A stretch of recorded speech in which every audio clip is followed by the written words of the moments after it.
اعوذ باللہ السمیع العلیم من الشیطان اللعین الرجیم بسم اللہ الرحمن الرحیم الحمد للہ رب العالمین والصلاة والسلام علی اشرف المرسلین سیدنا و نبینا و حبیب قلوبنا و طبیب نفوسنا مولانا ابی القاسم محمد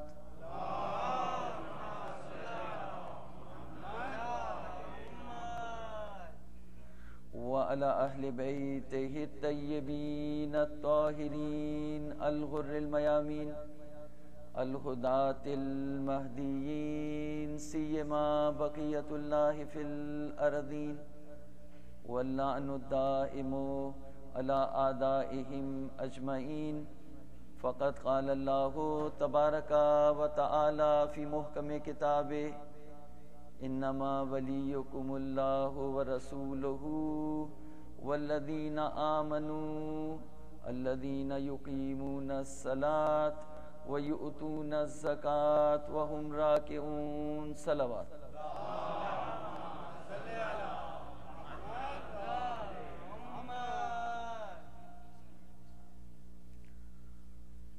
عزیزان محترم،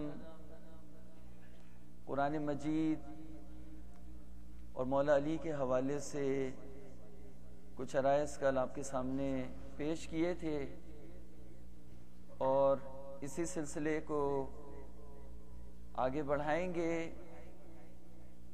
اور کل کی مجلس میں انشاءاللہ ہماری گفتگو ولایت اہل بیت کے حوالے سے آگے بڑھے گی۔ حسنہ کے حوالے سے قرآن مجید میں جو لفظ آیا ہے، لفظ حسنہ، اس کے حوالے سے کل اس کو فوکس کریں گے۔ صلوات پڑھ دیں محمد والے۔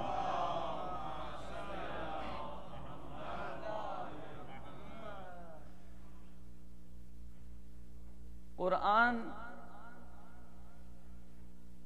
آگے تشریف لے آئیے تھوڑا سا، تاکہ بات کو جو ہے وہ زیادہ کنسنٹریشن کے ساتھ فالو کیا جا سکے۔ صلوات پڑھ دیں محمد والے۔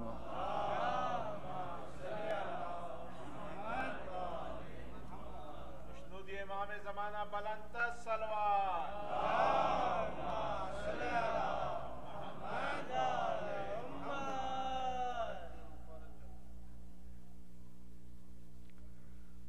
اللہ رب العزت نے ہماری ہدایت کے لیے ایک کتاب بھیجی۔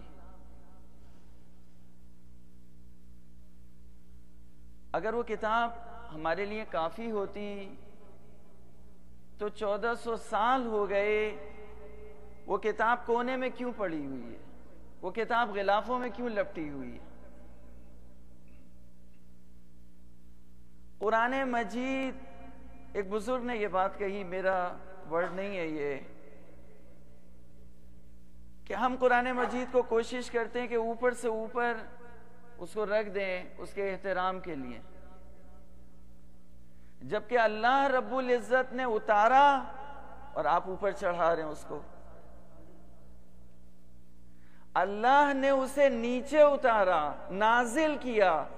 نازل کس لیے کیا؟ اس لیے نہیں کیا کہ آپ اسے اوپر رکھ دیں، اس لیے کیا کہ آپ اوپر ہو جائیں۔ لہذا روایت میں ہے اقرا ورقا، یعنی قرآن پڑھو اور ترقی کر جاؤ۔ تو قرآن پڑھو اور ترقی کر جاؤ، اقرا ورقا۔ امام جعفر صادق علیہ السلام سے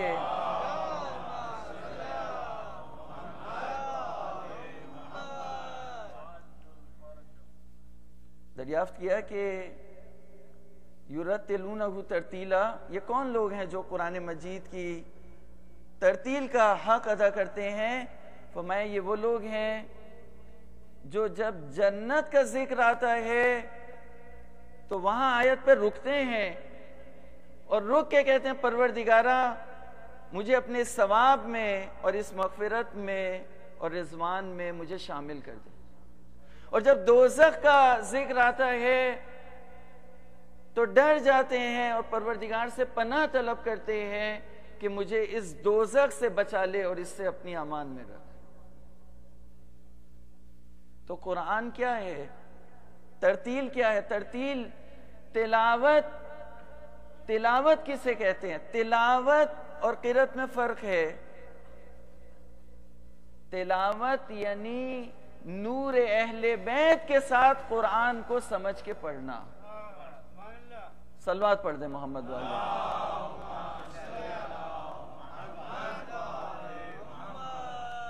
نور ولایت کے ساتھ، نور اہل بیت کے ساتھ قرآن کو سمجھ کے پڑھنا، یہ تلاوت ہے قرآن مجید کی۔ قرآن مجید سے ایک اثر لینا۔ قرآن ایک ڈیڈ کتاب نہیں ہے۔ قرآن حی لا یموت ہے۔ قرآن ایک زندہ کتاب ہے۔ میں نے آپ کو کل یہ سمجھانے کی کوشش کی تھی کہ قرآن صرف کتاب نہیں ہے۔ قرآن کا معجزہ ہے کہ قرآن کتاب تک آیا، قرآن سیاہی تک آیا، قرآن لفظ تک آیا، قرآن ہرن کی کھال تک آیا، قرآن حافظ کے سینے تک آیا۔ لیکن اسے قرآن نہ سمجھنا۔ قرآن مجید کو حفظ کرتے ہیں ہمارے مسلمان بھائی، 1400 سال سے قرآن مجید کو حفظ کرواتے ہوئے آئے ہیں، اور بہت حافظان قرآن صدر اسلام سے لے کر اور آج تک بہت حافظان قرآن ہیں، لیکن یہ وہ حافظان قرآن ہیں جو لوگوں کی زندگیاں لیتے ہیں، جبکہ قرآن زندگی دینے آیا تھا، زندگی لینے نہیں آیا تھا۔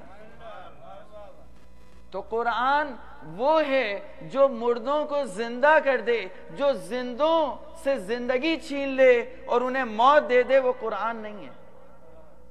کربلا میں بھی یزیدی لشکر میں بہت سے حافظان قرآن تھے۔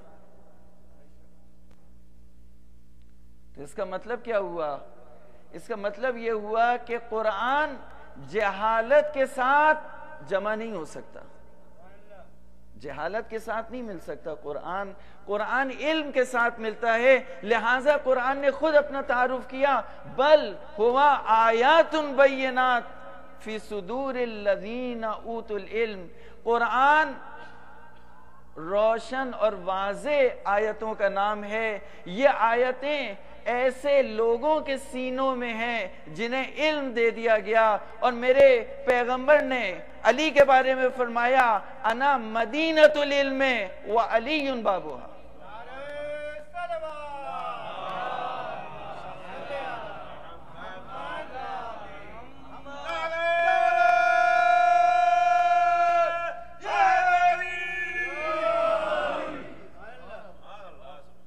اب دیکھیں، قرآن مجید نے یہ نہیں کہا کہ میں وہ کتاب ہوں جو حافظوں کے سینوں میں ہے، میں وہ کتاب ہوں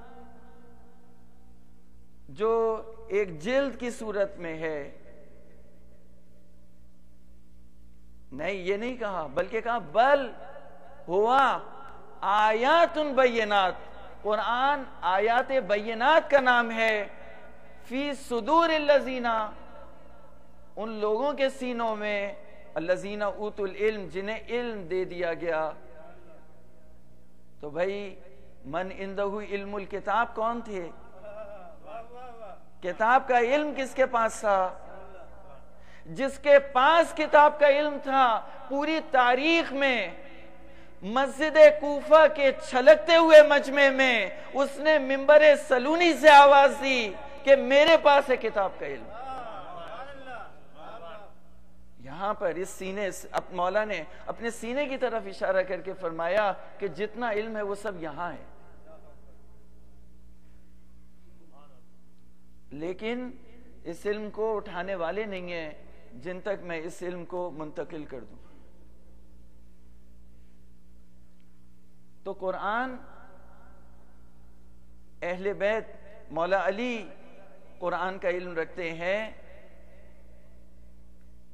اور حقیقت قرآن ذالک الکتاب لا ریب فیہ ھدی للمتقین علی ابن ابی طالب ہیں۔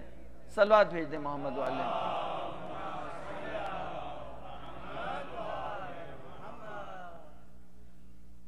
اب دیکھیے کہ 1400 سال ہو گئے، قرآن مجید میں 6666 آیات، ایک آیت کریمہ لے کے آ جائیں میرے لیے جس میں حکم آیا ہو کہ قرآن کو حفظ کرو۔ کہاں ہے پوری امت مسلمہ؟ 6666 آیات میں سے ایک آیت بھی نہیں کہہ رہی کہ حفظ کرو، اور پوری امت مسلمہ کو لگایا ہوا ہے قرآن حفظ کرنے میں۔ اور قرآن میں کتنی آیات میں آپ کو دکھا دوں کہ قرآن میں غور و فکر کرو، قرآن میں ریسرچ کرو، تو ہم لوگ اس طرف نہیں آ رہے۔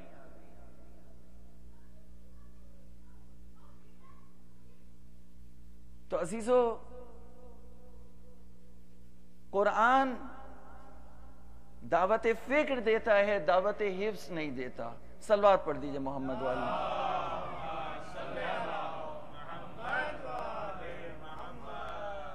قرآن دعوت فکر دیتا ہے، دعوت حفظ نہیں دیتا۔ لہٰذا جو محکمات قرآن ہیں، آج میں آپ کے سامنے ہدیہ کرنا چاہتا ہوں آیت الکرسی کی چند آیات جو پڑھی جاتی ہیں۔ اللہ ولی الذین آمنوا یخرجہم من الظلمات الی النور والذین کفروا اولیاؤہم الطاغوت یخرجونہم من النور الی الظلمات اولئک اصحاب النار ہم فیہا خالدون۔ تو یہاں پہ ایک کیٹیگری آئی ہے، یعنی اہل ایمان کی سرپرستی اللہ کے پاس ہے، اور کفار کی سرپرستی طاغوت کے پاس ہے۔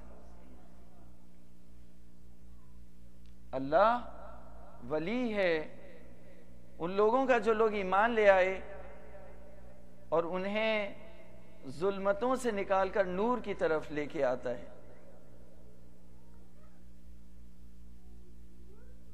تو کل میں نے ایک آیت آپ کو ہدیہ کی تھی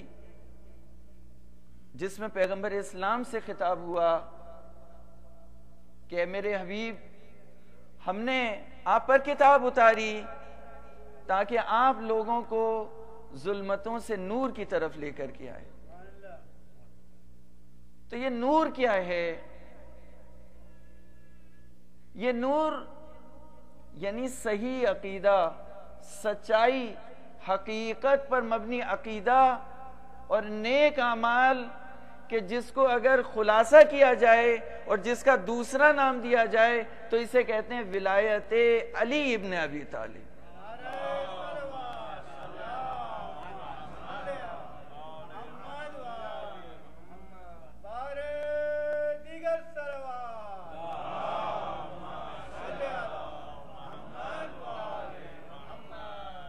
یعنی ولایت اہل بیت، ولایت اللہ، جس کو نور بتایا گیا۔ علامہ طباطبائی تفسیر المیزان میں یہ لکھتے ہیں کہ نور ایک حقیقت ہے، یہ نور ولایت ہے، یہ اصطلاح نہیں ہے، تشبیہ نہیں ہے، استعارہ نہیں ہے، بلکہ جب تک کہ ہم اپنے عقیدے کی اصلاح نہ کریں اور اپنے عمل کو صالح نہ کریں اور اپنے اخلاق کو بہتر نہ کریں، تب تک یہ نور ولایت اہل بیت، یہ نور اللہ، یہ سرپرستی، یہ تمام چیزیں حاصل نہیں ہو سکتی۔ اللہ ولی الذین آمنوا یخرجہم من الظلمات الی النور، اور نور ایک ہے ظلمتیں بہت زیادہ ہیں. نور ایک ہے، ظلمتیں اندھیرے بہت زیادہ ہیں. نور ایک حقیقت ہے. اب جو دوسرا حصہ ہے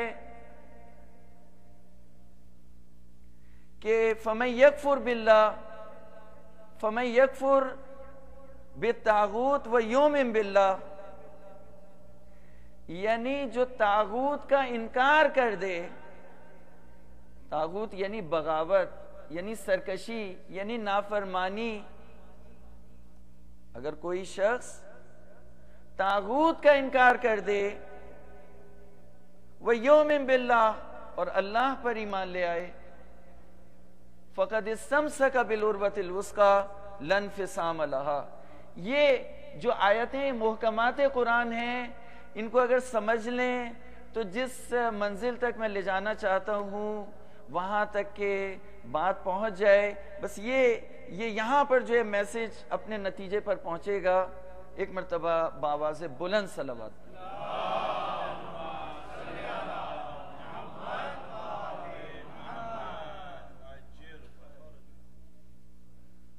یعنی بات ہوتی ہے نماز کی، کبھی بات ہو،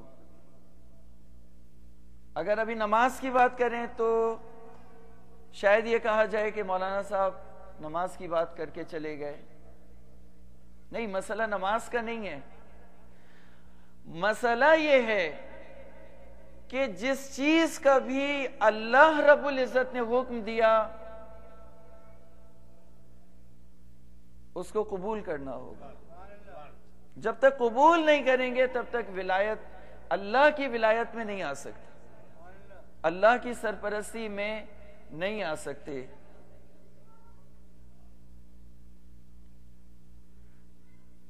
تو نماز پڑھنی ہوگی. ایک بزرگ ہیں، انہوں نے کہا کہ اگر ہم دو چیزوں کا اعتراف کر لیں، دو چیزوں کو کنفیس کر لیں تو ہمارے بہت سے مسائل حل ہو سکتے ہیں.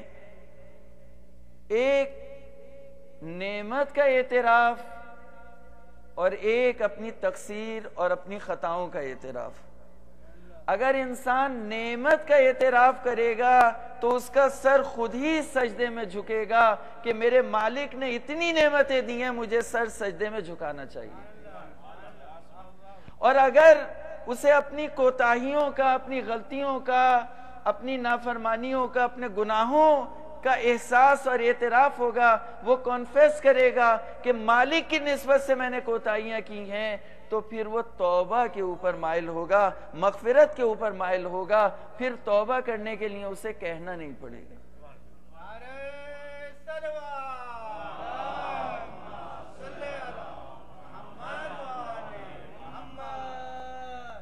تو نعمت کا اعتراف کر لے اور اپنے گناہوں، اپنی غلطیوں کا اعتراف کر لے. اگر انسان یہ سمجھے کہ وہ پرفیکٹ ہے، اس سے کوئی غلطی ہی نہیں ہوئی، تو کبھی بھی مالک کی نسبت سے، مالک کی بارگاہ میں توبہ نہیں کرے گا. اور جب تک اسے نعمت کا احساس نہ ہو، یہ جو ولایت علی ابن ابی طالب، یہ دین اسلام جو پیغمبر اسلام نور لے کر کے آئے، یہ نور کا پیغام، یہ اللہ کا پیغام، یہ دعوت اسلام، یہ توحید، یہ امامت، یہ نبوت، یہ اتنی عظیم نعمتیں ہیں کہ ہمیں ان کی عظمت کا احساس نہیں ہے. جس دن ہمیں ان کی عظمت کا احساس ہو جائے گا، اگر یہ نعمت نہیں ہوتی تو نہ جانے ہم کیا کر رہے ہوتے. صلوات پڑھ دیں محمد والے.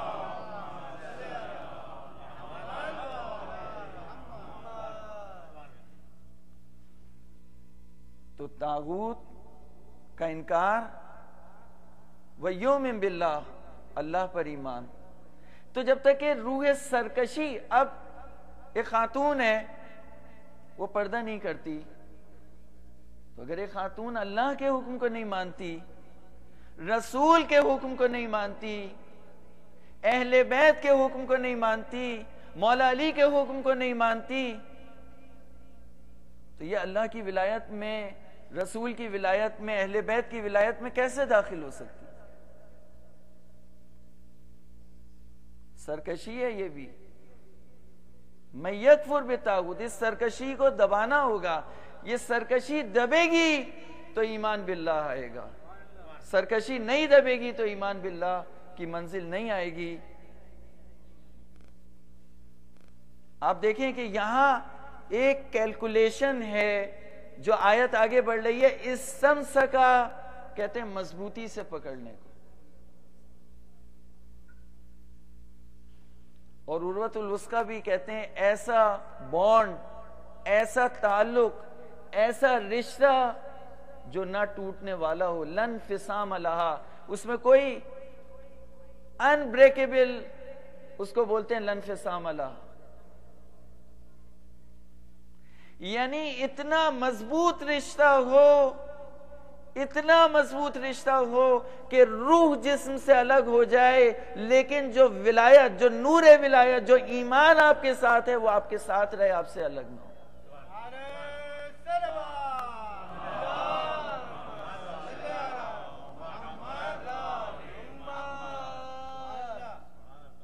اتنا یہ چند دن کے لیے آئے، کتاب پڑھ لی، چند دن کے لیے نماز پڑھ لی، چند دن کے لیے ماہ مبارک رمضان میں یہ جو ایک وحشی جانور ہمارے اندر بیٹھا ہوا ہے اس کو مہار کرنے کے لیے اتنا کافی نہیں ہے. میں یکفر بالطاغوت، طاغوت کو دبانا ہوگا. وَيُؤْمِن بِاللَّهِ، تو پھر ہم عروۃ الوثقی قرآن اور اہل بیت سے مضبوطی سے، ان سے ہمارا جو رشتہ ہے وہ استوار ہو سکے گا. لن فسام لہا، جو کبھی نہ ٹوٹ سکے. واللہ سمیع علیم. تو عزیزو، یہ جو ولایت اللہ کی ہے یہ رسول تک آئی، اور رسول سے ہوتی ہوئی ایک آیت کریمہ جو میں نے سرنامہ کلام قرار دیا تھا، میں اس کو آگے بڑھا کے اپنے عرائض کو آگے بڑھا رہا ہوں. آپ کی توجہات انشاءاللہ میرے ساتھ ہیں. ایک مرتبہ بآواز بلند صلوات.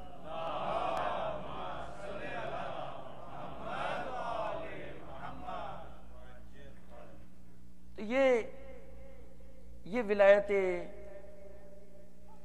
علی ہے، ولایت اہل بیت ہے، ولایت اللہ اور رسول ہے. اور اسی لیے آیت میں خطاب ہوا انما ولیکم اللہ ورسولہ الذین آمنوا الذین یقیمون الصلاۃ ویؤتون الزکاۃ وہم راکعون. یعنی جو سرپرستی اللہ نے لی تھی وہ ڈیلیکیٹ ہوئی، نیچے کی طرف آئی، رسول کے پاس آئی. اور رسول کے بعد پھر آیت نے کہا ان لوگوں کے پاس آئی کہ جنہوں نے حالت نماز میں، حالت رکوع میں زکوٰۃ دی. یعنی یہ اشارہ ہے اس واقعے کی طرف کہ جب میرے مولا نماز پڑھ رہے تھے اور نماز کے دوران ایک سائل آیا مسجد میں اور اس نے تمام نمازیوں سے مدد کرنے کے لیے کہا. کسی سائل نے جواب نہیں دیا. اور اس کے بعد ایک مرتبہ مولا نے اپنی انگوٹھی کو آگے بڑھا دیا. وہ آگے بڑھا، اس نے آپ کے انگلی سے انگوٹھی کو نکالا اور یہ آیت کریمہ اتری کہ تمہارا ولی اور سرپرست اللہ ہے، اس کا رسول ہے، اور وہ نمازی ہے جس نے حالت رکوع میں اپنی انگوٹھی سائل کو دے دی.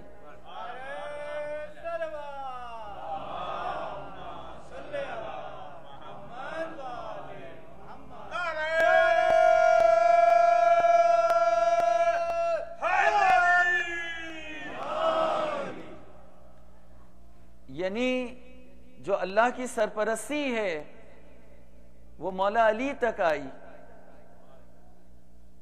وہ مولا علی تک آئی. یعنی ان لوگوں تک آئی، ان لوگوں، توجہ کیجئے گا، جملہ ہدیہ کرنا چاہیے، ان لوگوں تک آئی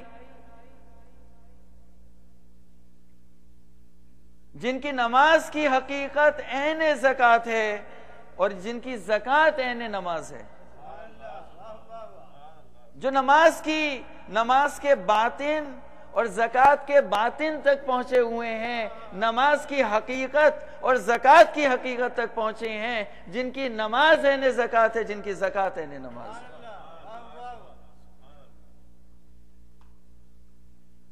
تو لوگوں نے کس کس کو ولی بنایا ہوا ہے؟ آیت کریمہ نے تو دروازہ بند کر دیا، کہا کہ صرف وہی ہیں جو حالت رکوع میں زکوٰۃ دیں. اور بھائیوں نے ایسوں کو ولی بنایا جو پیغمبر کی میراث کو ضبط کر لیا، جنہوں نے پیغمبر اسلام کی میراث کو کھا گئے، فدق کو دبا کے بیٹھ گئے. جو قبضہ کرنا جانتے تھے، دینا نہیں جانتے تھے. تو کہا کہ ولی وہ نہیں ہوتا کہ جو قبضہ کر لے، ولی وہ نہیں ہوتا جس کو تم بنا لو، بلکہ اللہ کا بنایا ہوا ولی وہ ہوتا ہے جو زکوٰۃ بھی دیتا ہے، نماز بھی قائم کرتا ہے. صلوات پڑھ دیجئے محمد والا.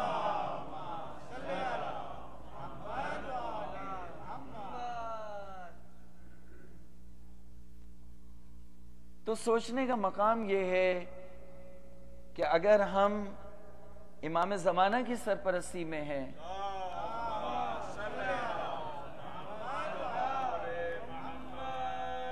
اللہ تعالیٰ نے ہمیں اسی طرح نہیں چھوڑا.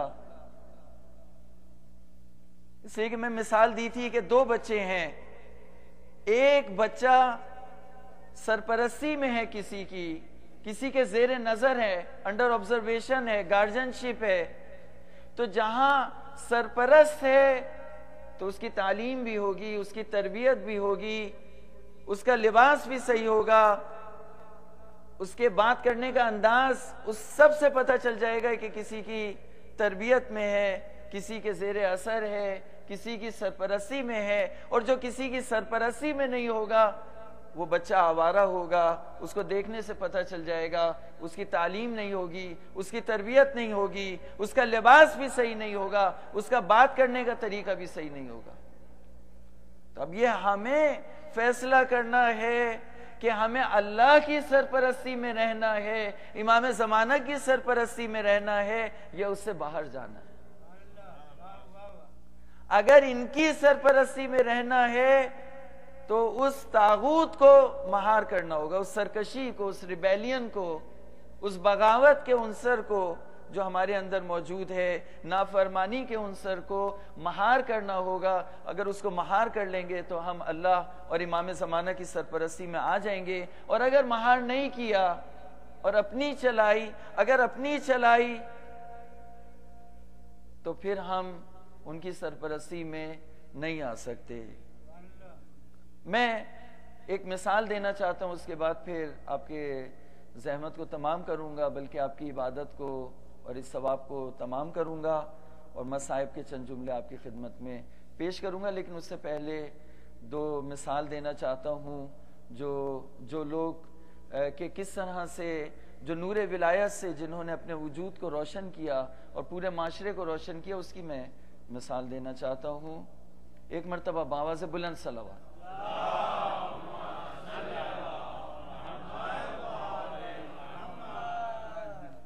دیکھیں 2 کردار ہیں، ایک حضرت سلمان فارسی ہیں اور دوسرے حضرت ابو ذر غفاری ہیں.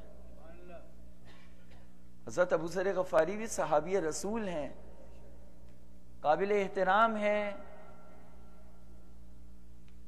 زاہد ہیں، اہل بیت کے فضائل کو بھی نقل کیا، خاندان عصمت و طہارت سے محبت بھی رکھتے ہیں، اور اہل بیت نے بھی ان کی تعریف کی. لیکن سلمان کچھ اور ہیں. تو آپ اگر ایک کمپیریزن کریں ابو ذر کے اسلام میں اور سلمان کے ایمان میں تو آپ کو ایک واضح فرق ملے گا. میں ایک چھوٹی سی اس کی مثال دوں. ایک مقام پر حضرت سلمان فارسی نے کہا کہ میں نے ساری رات عبادت کی اور غالباً شاید پیغمبر اسلام صلی اللہ علیہ وآلہ وسلم کے سامنے, اور کسی نے کہا کہ یا رسول اللہ یہ سلمان تو جھوٹ بول رہا ہے, یہ تو ساری رات سو رہا تھا. تو حضرت سلمان نے کہا کہ میں نے وضو کیا تھا اور وضو کر کے سویا تھا. تو جو وضو کر کے سوئے تو وہ ساری رات عبادت کرتا ہے. تو سلمان ایک معرفت رکھتے ہیں. تو سلمان کا فرق ابو ذر کے ساتھ کیا ہوا؟ یہ ہوا کہ جب ابو ذر کا آخری وقت آیا تو روایات میں یہ ملتا ہے کہ پیغمبر اسلام نے بھی پیشن گوئی کی تھی, بتایا تھا ابو ذر کے بارے میں کہ تم تنہا اس دنیا سے جاؤ گے, غربت میں ہوگے. تو بیٹی کے ساتھ تھے, اپنے آبائی گاؤں میں ربضہ اکیلے تھے, اور اس عالم میں حضرت ابو ذر کا انتقال ہوا. تو انہوں نے کہا تھا کہ بیٹی تم راستے میں بیٹھ جانا, چند لوگ آئیں گے تو وہ آ کے مجھے دفنا دیں گے. تو یہی ہوا. حضرت ابو ذر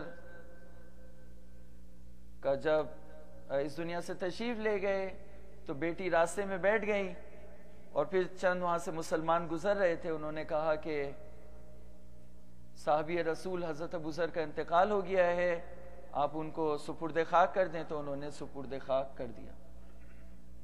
یہ حضرت ابو ذر کا آخری وقت. اور سلمان کا جب آخری وقت آیا تو تاریخ لکھتی ہے کہ مولائے متقیان امیر مومنان بن نفس نفیس سلمان کے جنازے میں گئے.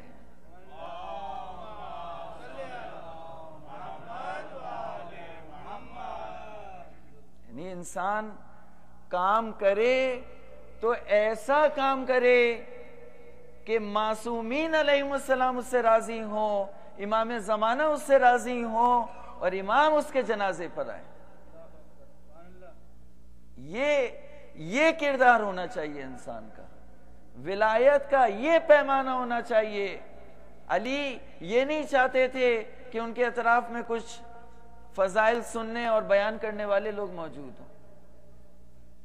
نہیں, شیعان علی ابن ابی طالب وہ تربیت یافتہ لوگوں کا نام ہے جو اللہ, رسول اور اہل بیت کی ولایت رکھتے ہیں. یہ ولایت کو میں ڈیفائن کرنا چاہ رہا تھا. ولایت اللہ, رسول اور اہل بیت کی ولایت اور سرپرستی. مدائن کہاں اور مدینہ کہاں, اور مولا مدائن تشریف لے گئے جب حضرت سلمان کا آخری وقت آیا. تو عزیزان محترم, جس ہستی کا ہم ذکر کر رہے ہیں وہ ہستی وہ ہے جو غریبوں اور مسکینوں سے محبت کرتے تھے. غریبوں سے. مولائے متقیان امیر مومنان کے بارے میں پیغمبر اسلام صلی اللہ علیہ وآلہ وسلم نے فرمایا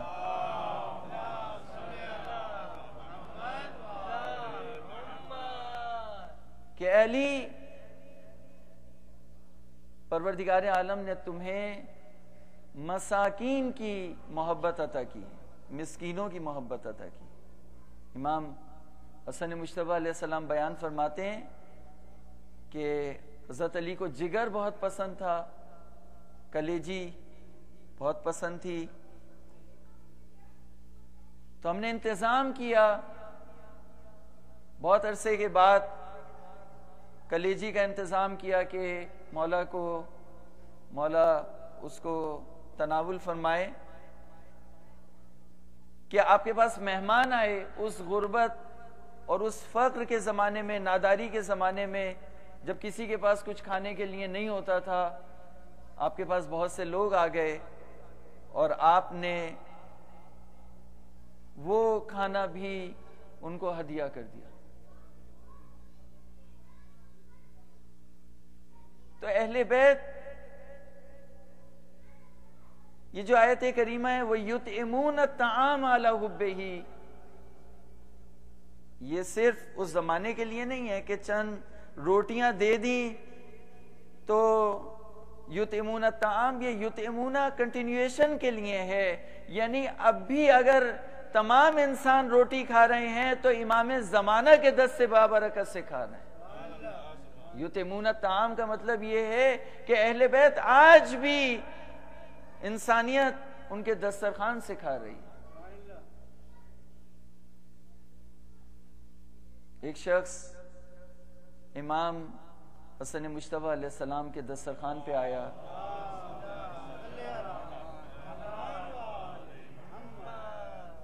اور امام کے دسترخوان پہ انواع اقسام کے کھانے ہوا کرتے تھے، تو وہ تھوڑا تھوڑا کھاتا تھا اور ایک زنبیل تھی اس میں جمع کرنے لگتا تھا۔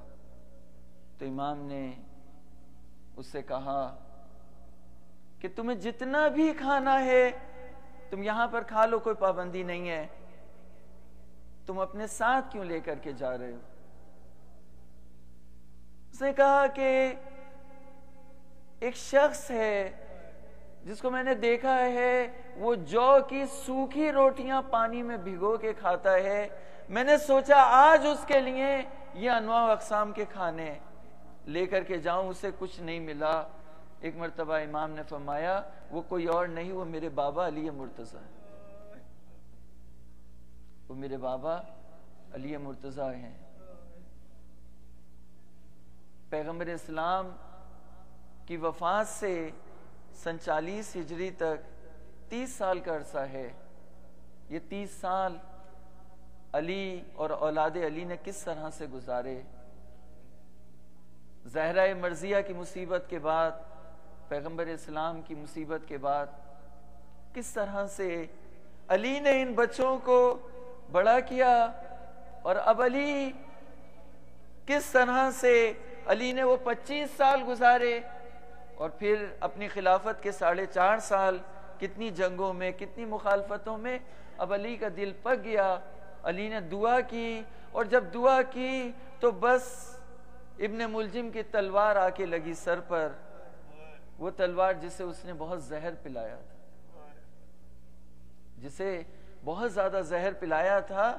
لہذا جب تلوار لگی ہے تو ایک مرتبہ علی کی آواز بلند ہوئی، بسم اللہ و باللہ و علی ملت رسول اللہ فزتو برب الکعبہ۔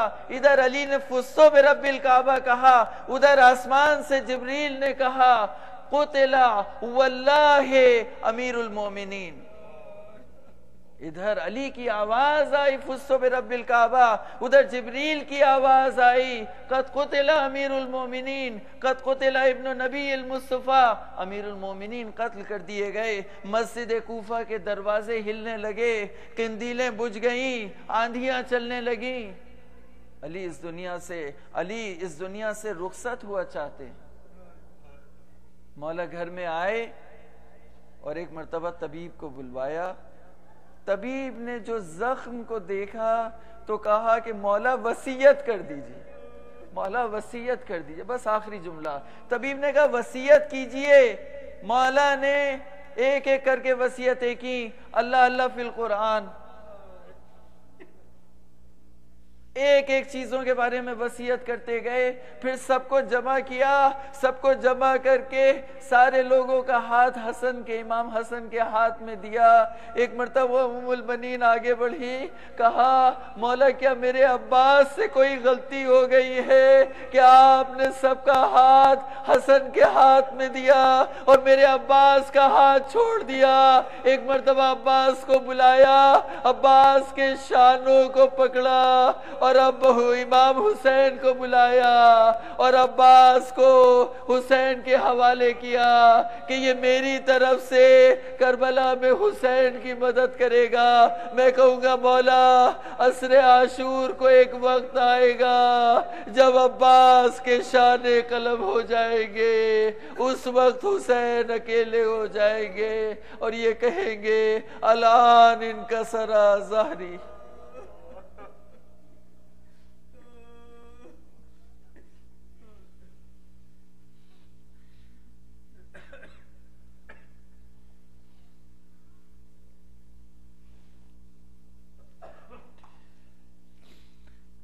علی لعنت اللہ علی القوم الظالمین سیعلم الذین ظلموا ای منقلب ینقلبون.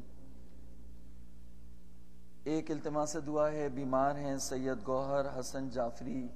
پروردگار اعلیٰ پروردگار عالم سے دعا ہے کہ بیمار کربلا کے صدقے میں انہیں شفائے کامل عطا فرما, اور جو بھی بیمار پریشان حال ہیں ان سب کی پریشانی کو دور فرما. پروردگارہ ہماری صفوں میں اتحاد اور اتفاق کو برقرار فرما. ہمیں سلم لمن سالم کا مصداق اور اس کی ایگزامپل بنا دے.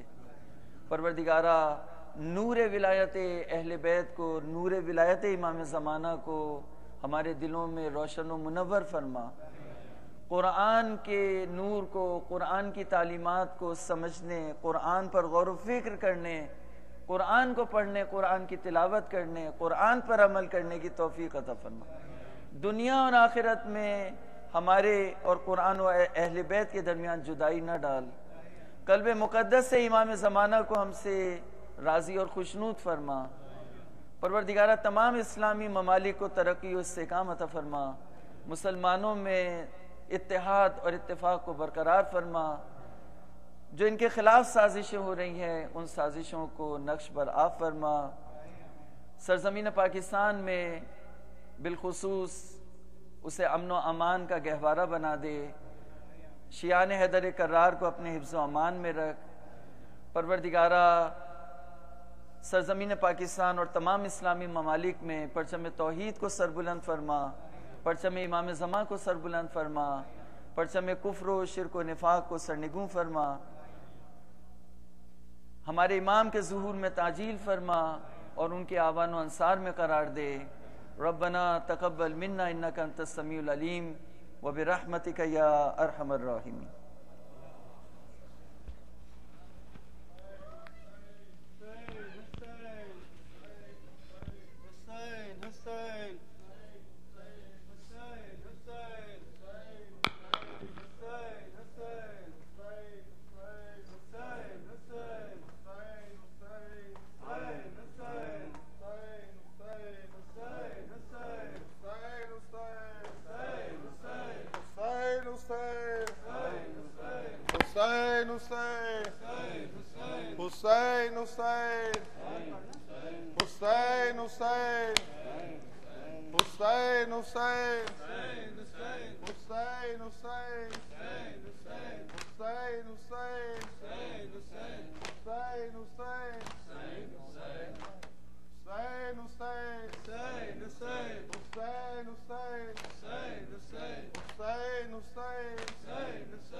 حیدر مولا حیدر مولا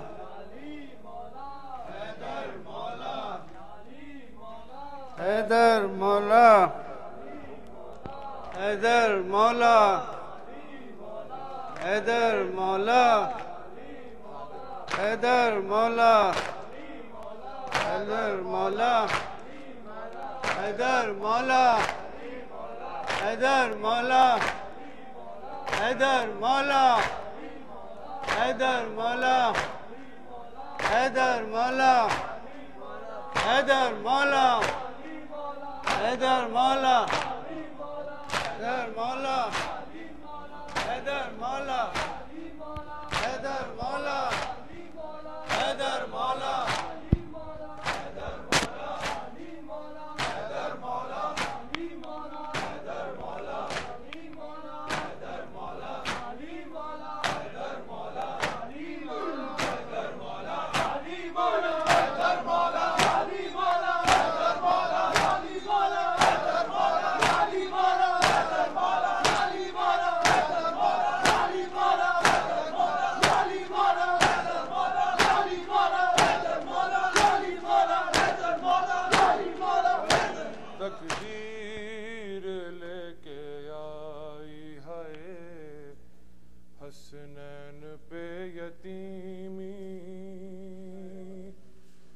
تقدیر لے کے آئی ہے حسنین پہ یتیمی تقدیر لے کے آئی ہے حسنین پہ یتیمی تقدیر لے کے آئی مولا علی کے غم میں مغموم ہے خدائی ہے حسنین پہ یتیمی تقدیر لے کے آئی ہے حسنین پہ یتیمی تقدیر لے کے آئی ہے حسنین پہ یتیمی تقدیر لے کے آئی ہے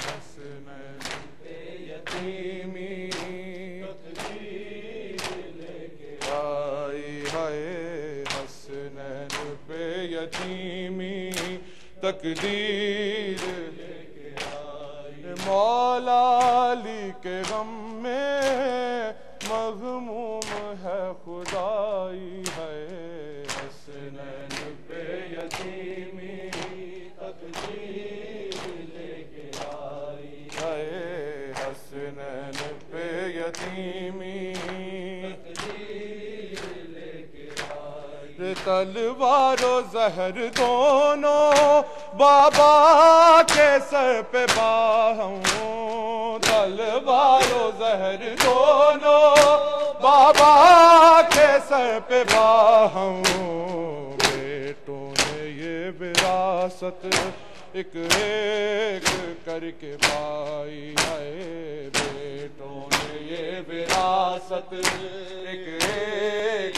کر کے پائی ہے حسنین پہ یتیمی تقدیر لے کے آئی ہے حسنین پہ یتیمی تقدیر لے کے آئی مولا علی کے غم میں مغموم ہے خدائی ہے حسنین پہ یتیمی تقدیر لے کے آئی ہے حسنین پہ یتیمی تقدیر لے کے آئی تلوار و زہر دونوں بابا کے سر پہ باہم تلوار و زہر دونوں بابا کے سر پہ باہم بیٹوں نے یہ وراثت ایک ایک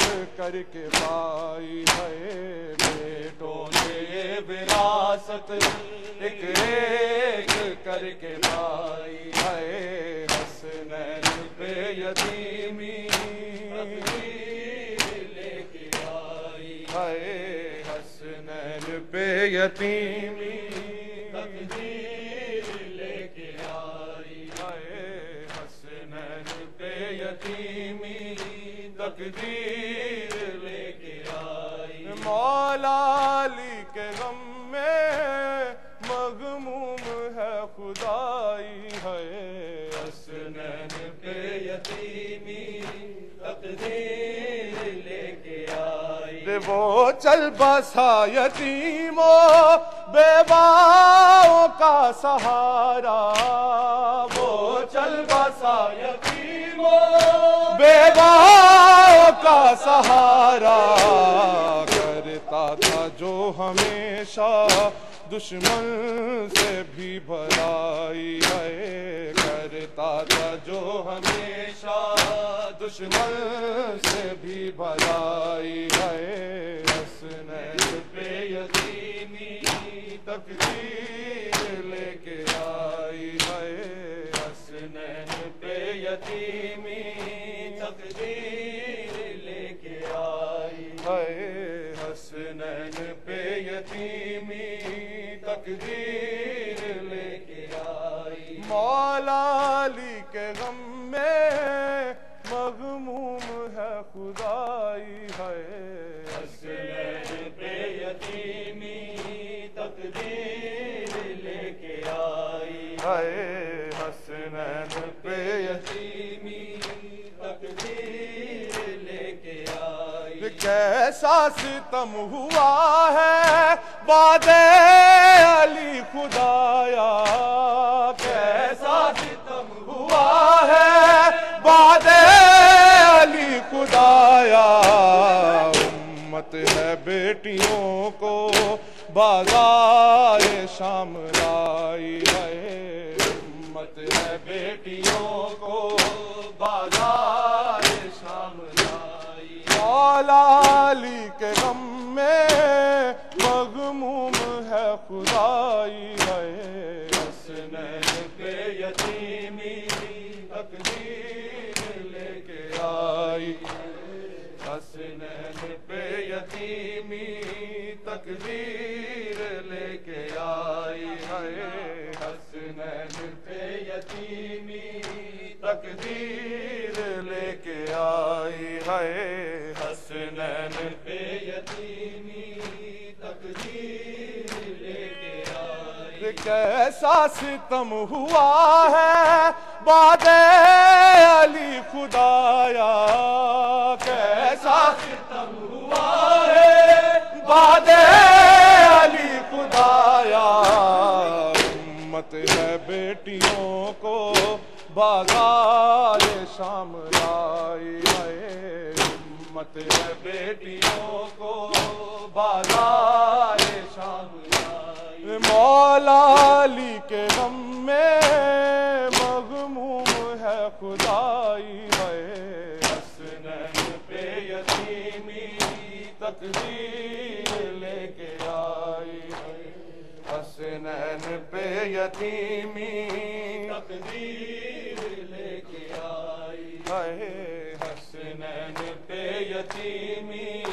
تقدیر لے کے آئی ہے کانپ اٹھا تھا کوفہ زینب کی آبکا سے ہے کانپ اٹھا تھا کوفہ زینب کی آبکا سے جنوں بشر ملائک دیتے ہیں سب دعائی ہے جنوں بشر ملائک دیتے ہیں سب دعائی مولا علی کے غم میں مغموم ہے خدائی ہے حسنین پہ یتیمی تقدیر لے کے آئی ہے حسنین پہ یتیمی تقدیر لے کے آئی ہے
غم ہے اب روئے جس قدر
تجھ کو